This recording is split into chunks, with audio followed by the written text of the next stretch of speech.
I could do it. I wanted to do it. And when I drove home afterwards, I felt like so strangely happy and warm. And I think it's then that I saw that I didn't capture this grief. Workflows is a podcast about saving you time and money in your photography business.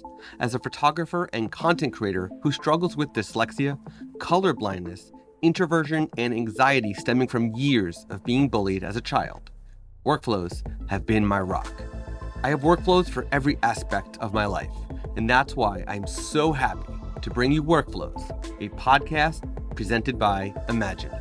As a company dedicated to saving you time and money in your photography business, it makes sense to enhance and expand the conversation to all things workflows. Tune in and subscribe to hear stories, strategies, and tools that could be your rock. Hear from people just like you. Put the camera down for a little, connect the headphones, and get to work with Workflows. Get in on the conversation by joining the Imagine community today.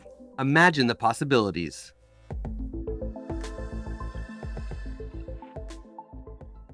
Jacqueline Dersjant is a photographer from Amsterdam, known for her candid, documentary approach.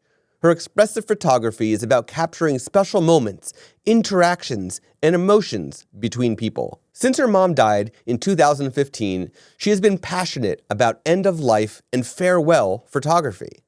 No one forgets to have pictures taken at their wedding. Her mission is that people won't forget photography in hard times either. She is committed to capturing reality and has an eye for spontaneous, once-in-a-lifetime moments that feel honest. Her images are intimate and sometimes funny, always telling a true story.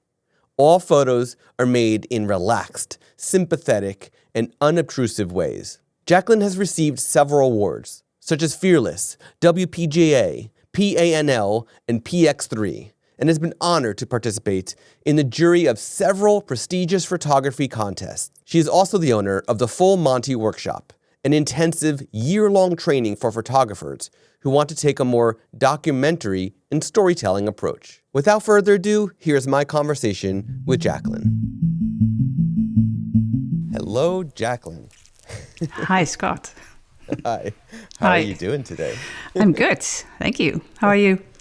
Good. I'm very excited about this conversation. So this is a very different episode than what we normally do for the show. And I'm very excited that you're the first person to have one of these special episodes that I don't even have a name for it yet, but it will have a name before it goes live. So I'm going to get right into it. My first question to you is, what inspired you to pursue end-of-life photography?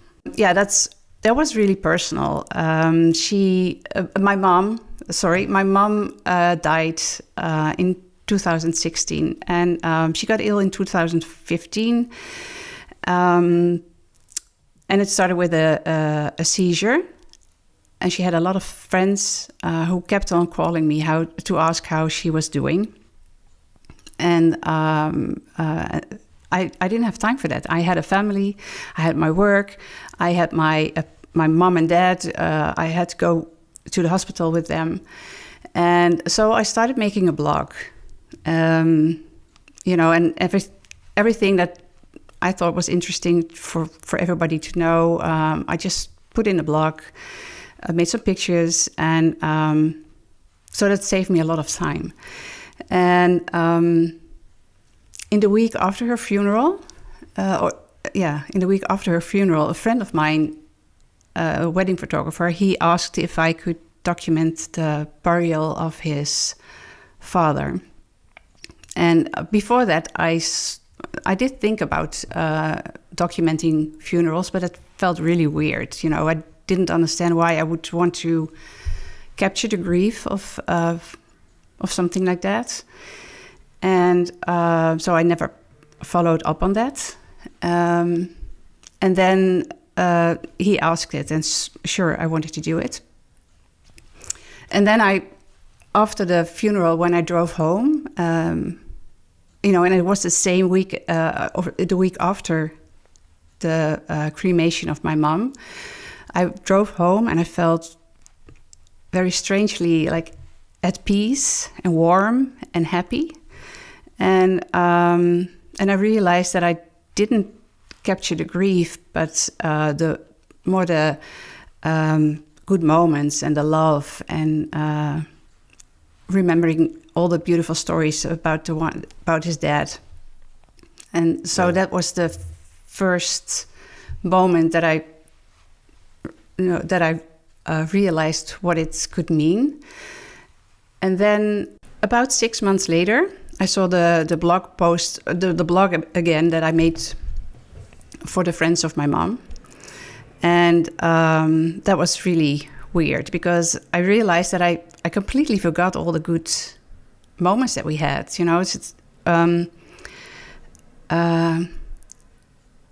It was really special to realize that all the memories were gone. And I got them back because I was watching the pictures and reading the stories I made. So that was really special. And for me, that was a realization of how important it can be to capture hard times. Yeah, and I'm sure that going from being a wedding photographer to now this giant switch, which is like the complete opposite end of the emotion spectrum for your clients, I'm sure that hits you pretty hard, and we're gonna dive into how you handle this kind of thing, and all that comes with it. So my next question then is, what do you hope that your clients take away from your images that you're providing to them? Well, it's the same as my own experience. Is I hope they remember the good moments they had. That's one thing. I know that some people feel strengthened by looking at these pictures. And when it's for a funeral, it might be a second chance to relive the day of the funeral. And that sounds really weird. Why would you want to remember the day of the funeral? But that's also can be very comforting. It's for here in the Netherlands, it's usually about a week after somebody dies that there's a funeral, and there's a lot of things to arrange, and people are really tired after this week, and you don't remember all the people that were there, and you can see all the things that are happening. It's just like it's just you, and there's so many people, and it can be really helpful to look at pictures and feel the love again, and the support you get. It's also the celebrating of the life somebody had. That's really can really help. Well, it helps coping with the loss of a loved one. And also I think one of the things that can really help is if you have like a small album, a small or a big one. But so if somebody has a small album, you can take it with you, and it makes it so much easier to talk about a funeral or somebody that passed away. But it makes it so much easier to talk about somebody who died and about a funeral. So when you think about wedding photography, quite often you're as a photographer you're getting some photos from the distance, and then you're sometimes getting in there while everybody's dancing and you're up close. And you try to be a part of the event, but also not distract from the bride and groom's big day and things like that. So much is involved. But when it comes to funeral photography, end-of-life photography, these, which are, like I said earlier, like the complete opposite end of the emotion spectrum, how do you capture such honest moments in a way where you're comfortable and the people are comfortable and you're still getting fantastic photos that tell that story? How do you do that in such an honest way? Well, I'm not really sure. It's completely the opposite spectrum of emotions, because on a wedding there's very often sad moments because people are missing. And like I said, it's there's a lot of thinking of good memories and laughter at a funeral. But for me, it's very important to connect with people before, if possible. To if possible, get to know a little bit more about the family and the one that passed away. So it makes it easier to capture pictures that have more meaning. And it sometimes can be hard. Sometimes I get booked by the family directly, and sometimes by a funeral director. And those are sometimes can be very protective, and I do understand why. But it's not. I don't agree with them. They think sometimes it's too much for the family to also talk with a photographer about the photography, and that can be true. But I think the family should decide it themselves. And my experience is that most of the time they really love talking about the one who passed away, so and the story and what they mean to them, and what they're going to do at the funeral. So so that's that can be a problem if the director protects the family. But so for me, it's getting to know them. That's the main thing. Yeah. And when you're photographing these type of funerals, for example, or if you're in somebody's house photographing an end of life situation, what's your equipment like? Like what are you using? I know this is like the more nerdy part of photography, but it's so interesting for somebody who's never considered doing this type of thing. It's so interesting to think like, how would you handle it? Is the equipment going to be different? So can you talk a little bit about what you bring with you, what you're using on a regular basis? Yeah, sure. I don't use flash.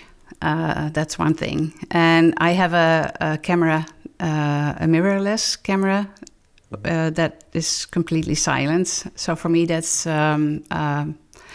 the reason that I changed cameras when I started doing this photography. And then I use a 24-70 and 135 low light lenses, if that's the word for it. So I want to be able to make good quality pictures in low light situations.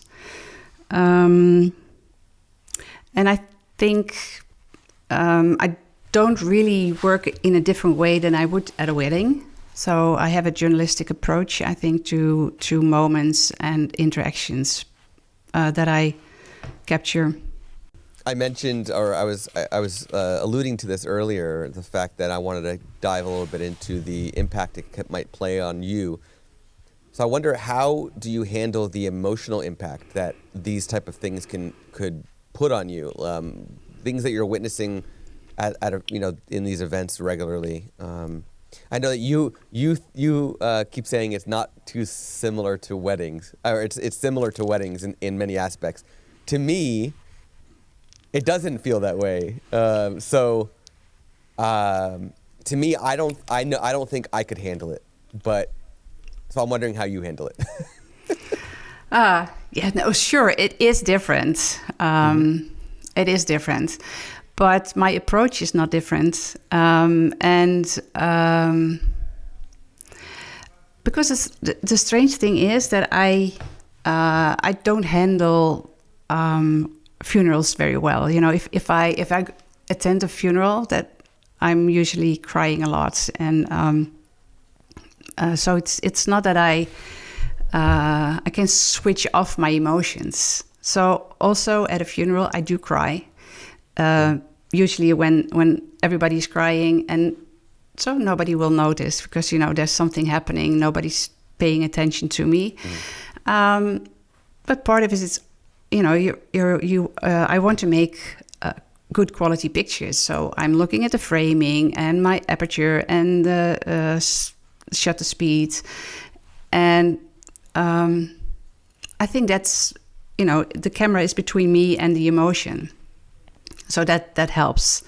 Yeah. And I think it's also helped that I know the value of what I'm doing.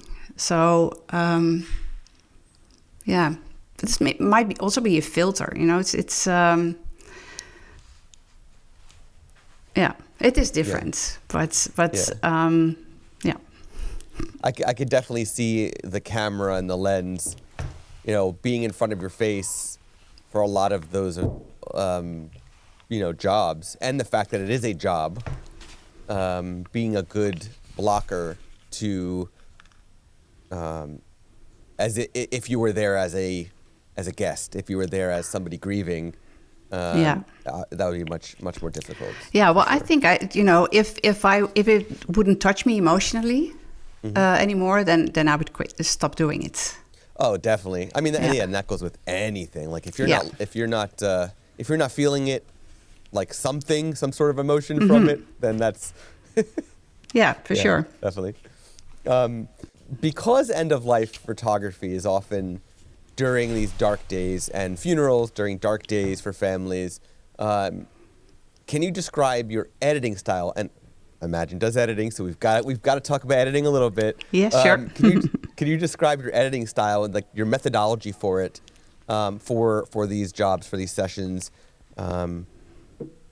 Because I think the first gut reaction that people would have is, oh, it's a funeral. These are going to be black and white, and they're going to be nice, deep blacks and vibrant, bright whites, the super high contrast, or this dark and moody color style. So talk about what you do for your edits. Well, I don't do black and white never.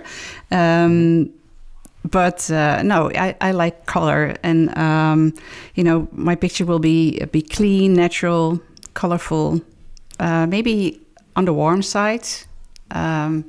If there's like it's not a filter, but I like the warm feeling for the funeral photo, the end of life photography. So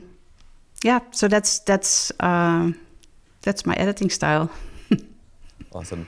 And at the end of the show, we'll ask you to share your website, and we'll definitely link it in the show notes. Everybody will be able to go and look at, the way that you photograph these events, and the way that you edit them with Imagen.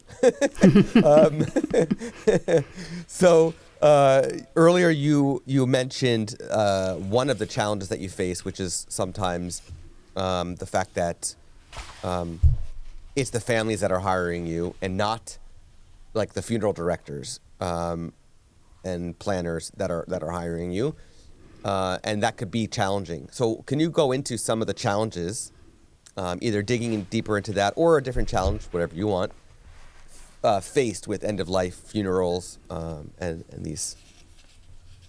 I think one of the things that is a challenge for me is that there's still a taboo on end-of-life photography.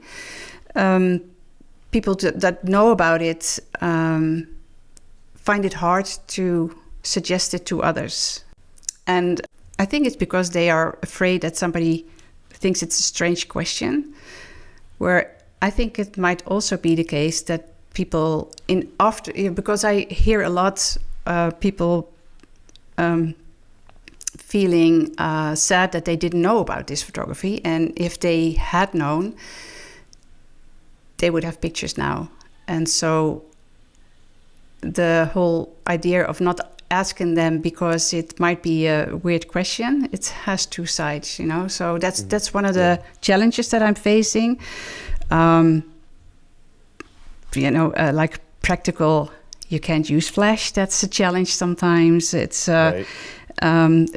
People in a funeral, the family is the one that hires me, but there's a lot of other people with a lot of grief and crying, and they didn't ask for me, so that's also a challenge sometimes. And I think that's usually when the funeral director tells the guests, like, there's a photographer, and because the family asks for it, and to document for their own use, then it's usually no problem. And then I was gonna say, how often do you, when like a funeral planner or funeral director announce that to everybody that, you know, the family hired a photographer, how often do you see somebody say, no, I don't want to be photographed, and leave, or? Hardly ever. Oh, that's good. Sometimes, you know, sometimes when they pay the last respects, so they walk. I don't know if that's like a cultural thing, but you know, you walk past the coffin and then you can pay your respects. Right. Sometimes I see somebody holding up the hand, you know, for like, no, but that's okay, right. You know, then I don't make a picture. But no, that's it. Yeah, I think it's important that if anybody's going to get into this, from my point of view, to respect somebody's privacy, where if they are a guest there and they are grieving and they put up their hand or whatever, don't like force the photo. Just respect it and wait for the next person. Yeah. And it's also, I'm not there to capture all the guests. Right. You know, that's not what I'm doing. Right. I'm finding the interactions and the story of the day itself. So yeah, sure. If somebody doesn't want to be in the pictures, then I won't. Then I'll stop photographing them. Yeah. So, what would you say if you had 1 minute to recommend to a photographer to get into this niche? Well, I'd start with saying just don't do it for the money. I think you have to really have your heart in it. Mm-hmm. And start with getting familiar on what happens on a funeral. You know, I think I'd start with getting in touch with funeral directors and see if you can document their day. So you will have some pictures. Of course, you would have to be able to use some of them to get some kind of portfolio. It can be maybe a hidden portfolio, but that you can show to other funeral directors or maybe at families if they ask for it. Mm-hmm. But also to get familiar about all the moments that they're in a day of the funeral. Like for here in the Netherlands, sometimes you can go to the oven. So how does it work? And where would you stand if you would make pictures? But also, so that's really at the end, right? So in the start, mm-hmm. there's the car and the coffin going in and out, and how can you make pictures of that? So it has very often it has the same repetitive moments as like a wedding would have. A first view and the ring, you know, there's moments that you that happen. There's expected moments. There's expected moments, and then there's the unexpected that you have to be ready for. And the good thing is, I never have somebody saying to me like, "Why I miss a picture where I'm, I don't know, closing the casket or something." You know, you don't have that kind of expected moments to photograph. But I think it's good to get familiar with those moments and where you can stand to capture the story. So for one thing, if a coffin goes in or out of the car, I usually open a side door so I can make a picture from within the car outside, where I can see the faces of the ones carrying it. And you know, it takes a while to get to know about those moments and where to stand. So get familiar, and also I think I'd start with a funeral director. Yeah. That's great. Yeah, I might even recommend. Tell me if this is not good where in the Netherlands, but if I was getting into it, I might actually contact someone like you who's already doing it, and be perfectly honest, saying I'm getting into this niche. I'm just starting out. Haven't even built up my portfolio yet. I'm looking to start doing it. If you happen to get an inquiry and you're already booked, could you refer somebody to me to get started? Like, I'm not trying to compete with you, but, if you don't have anything available, that kind of thing. Well, you could try that, but that will be really hard, I think, because for me, it wouldn't work, because I would want to know that you would be able to document a day like that, because you can be such a good wedding photographer, but it doesn't necessarily mean that you can be a good farewell photographer and a live photographer. Right. Because you really need to feel that you can be somewhere. You have to feel that you're allowed to be in the moment of grief, and it's very intimate. Yeah. So if somebody would come to me like, hey, I just thought this is a great idea, just let me do some if you can't. No, that wouldn't work for me. Work. No. All right. No. So speaking of intimate, though, you describe your images, or have described your images, as intimate and sometimes fun and funny. Can you talk more about the fun and funny part of that statement? Yes, I can. And I think it's a review or something on fearless photographers, but it's not from the time of my farewell or end of life photography, right. But it's still in a wedding. So, like, one example I have is it's a wedding of I think it's the fourth wedding of the bride, and I don't know about the groom, but anyway, a long story. But we're walking on a place where there's a windmill, and the bride said, I can just climb in the blades of the windmill if you want me to. I said, well, if you want to, I will make a picture if you climb into it. And then, but she had this very short skirt, maybe because of her fourth wedding, I don't know. It was a very short skirt, and so she climbed into the blades of this windmill, and then her sister, who was walking with her, told me, it's like, hey, photographer, just move away a little bit because you're photographing under her skirt, like her underwear. And the bride said, no, it's okay. And for me, I didn't want to capture her underwear. I wanted to crop it like from the top.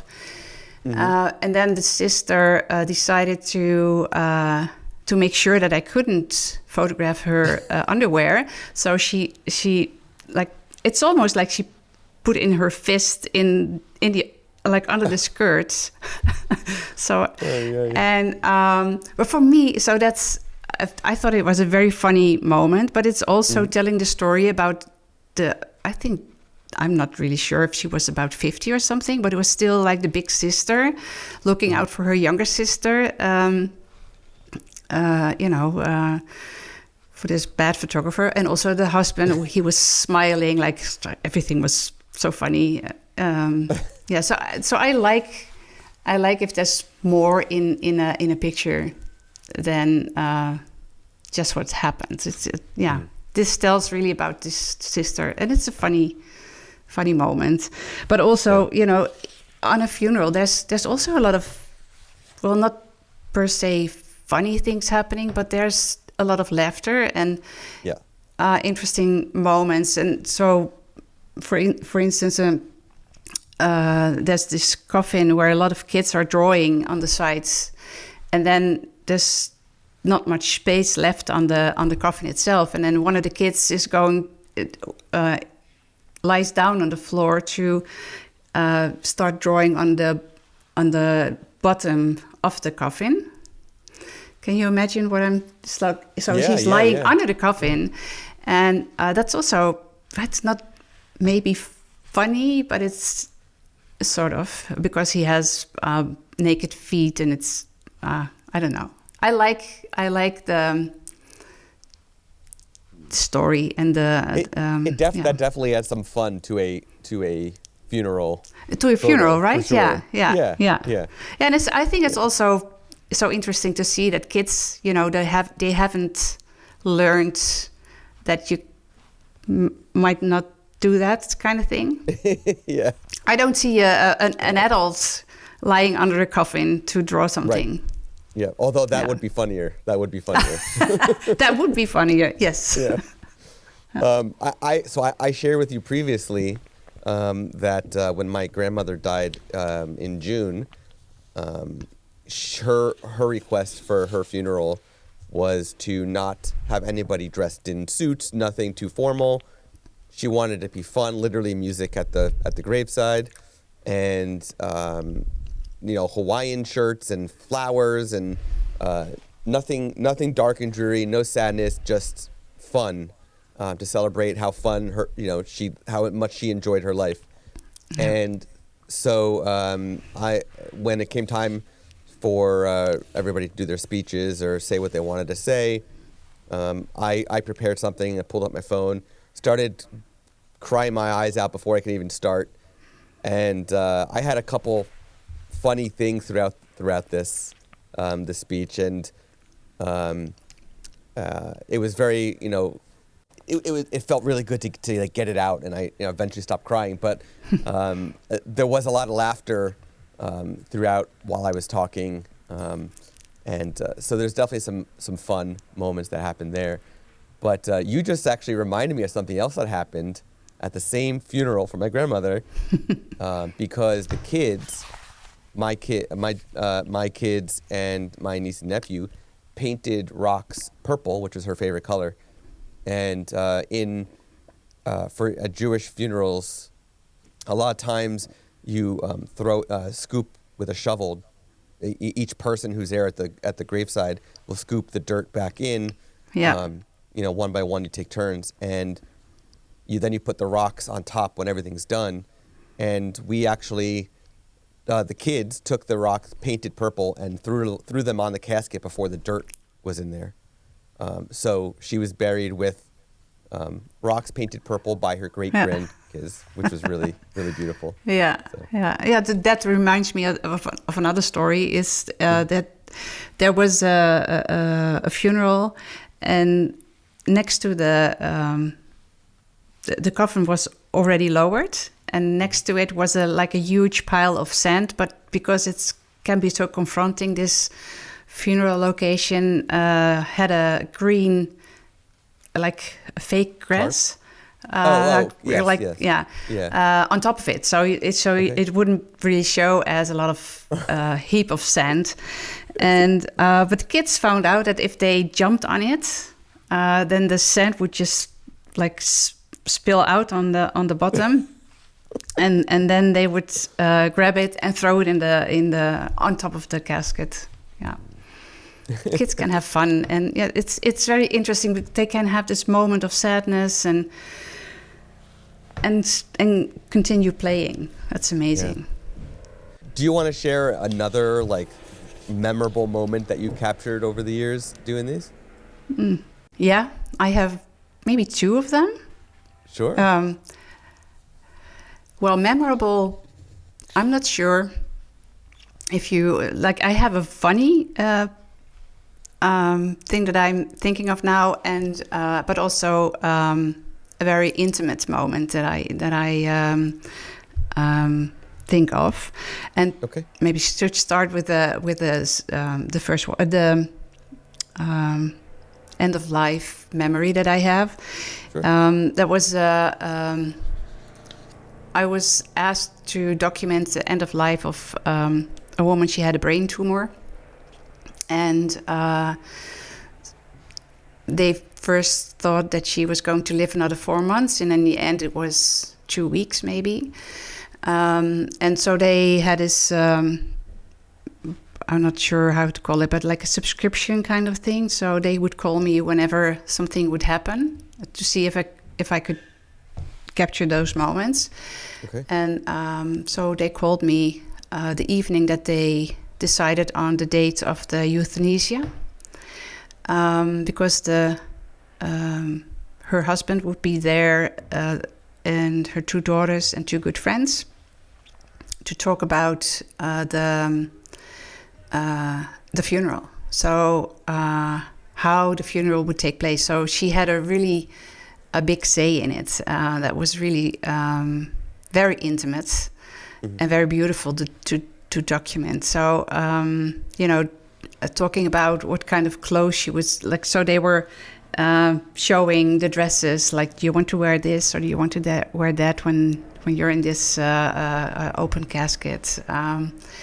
What kind of music she wanted to play, the text that would be on the card that would be sent to the friends and family to invite for the funeral. That's not like this funny story, right? But it was very memorable for me, to also very, felt very honored to be in a evening like that. It was very intimate and very special. And later on, the husband told me that he got very much strength about those kind of pictures, because she was very strong at that moment, and it helped him after she died.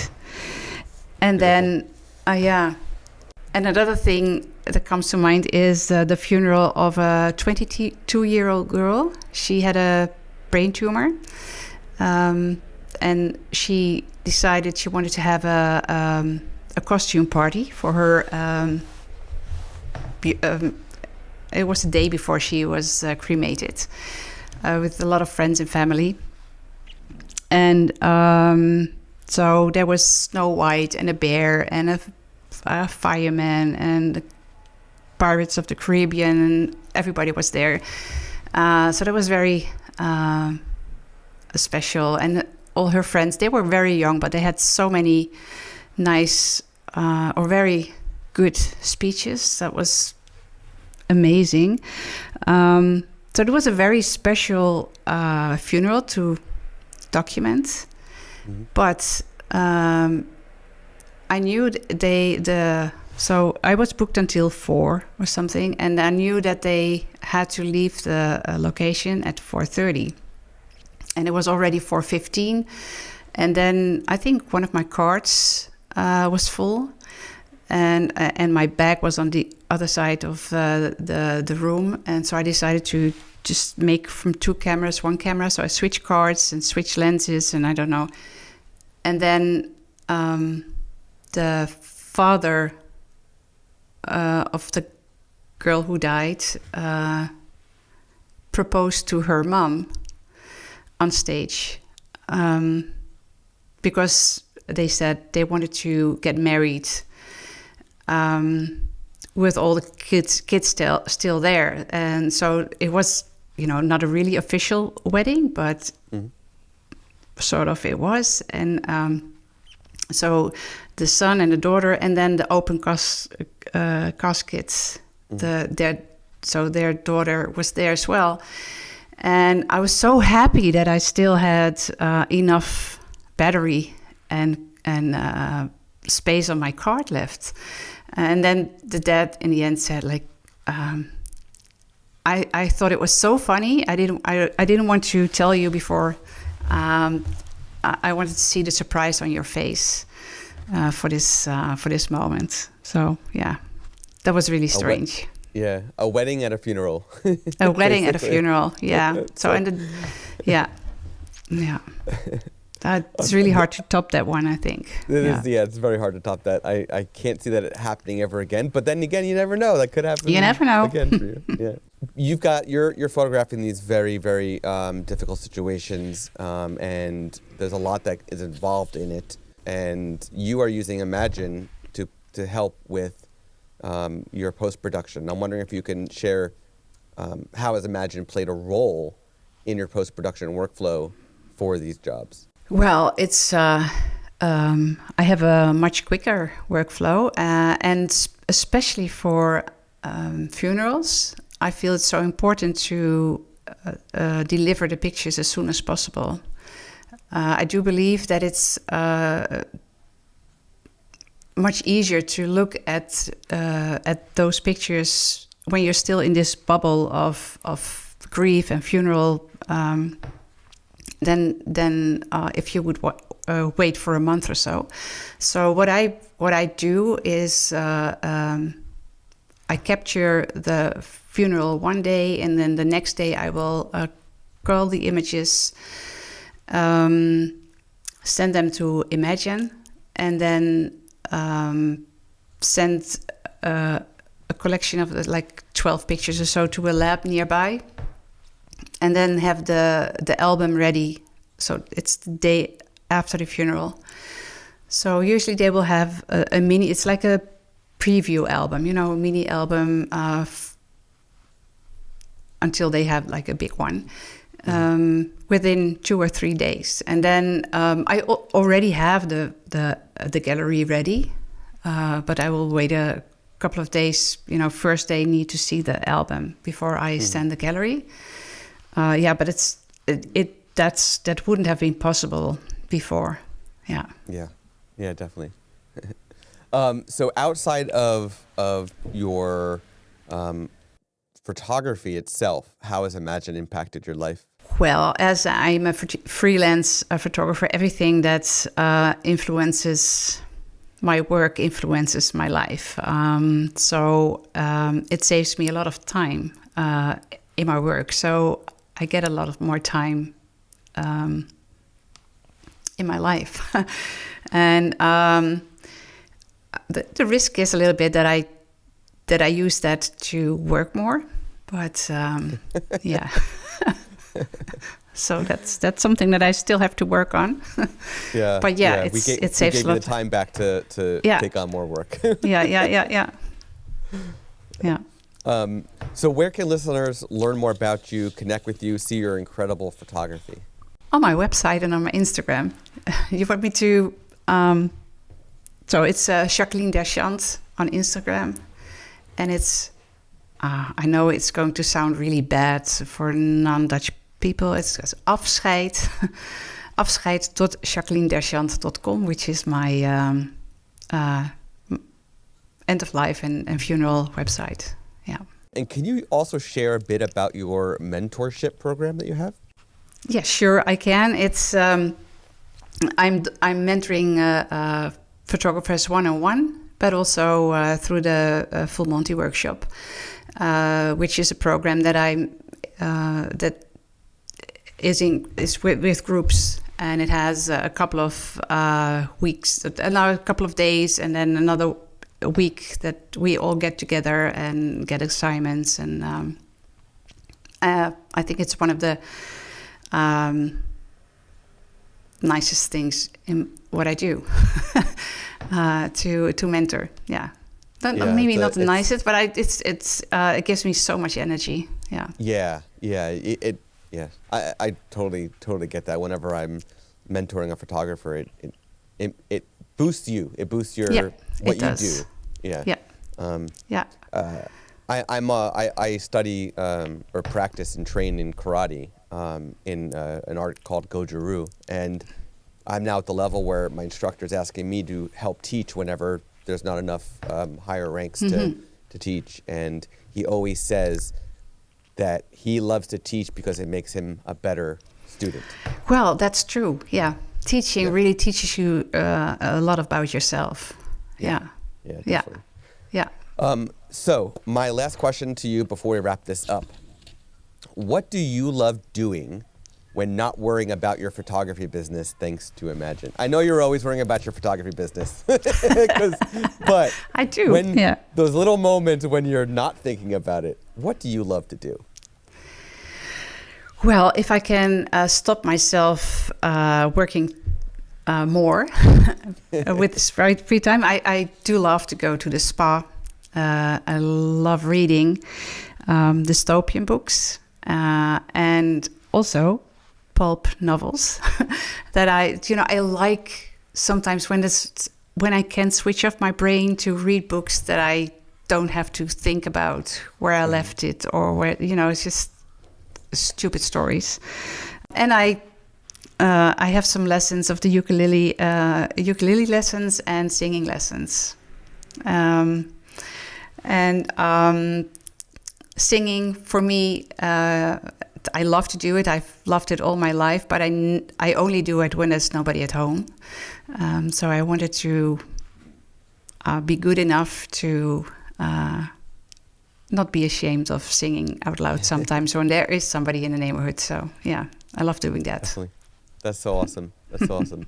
One day when you feel confident and comfortable enough, you'll have to have an Imagine call and you can perform for everybody. Yes. Someday, yes. Someday. That'd be fun. Thank you so much for this awesome conversation, for inspiring everybody, for sharing your knowledge with everybody about this very different genre of photography that is not talked about nearly enough. So I'm glad that we're able to talk about it today. So thank you so much. I'm honored to be here. And yes, there isn't talk about it enough. So I really hope this kind of photography will be more known. Yeah. Yeah, definitely. Yeah. Thank you so much, Jacqueline, for that amazing conversation. I really think that you will inspire anybody who has been considering getting into this type of photography. It is something not talked about nearly enough in the industry. So I want to thank you again for sharing your knowledge and diving deeper into this topic. You have been listening to Workflows, presented by Imagine. To hear more from Workflows and to find a link to our guest, please go to imagen-ai.com/podcast. Be a part of the conversation by joining the Imagine community at imagen-ai.com/community. And be sure to subscribe to the podcast on Apple Podcasts, Spotify, or wherever you listen to podcasts. Thank you for tuning in. Until next time.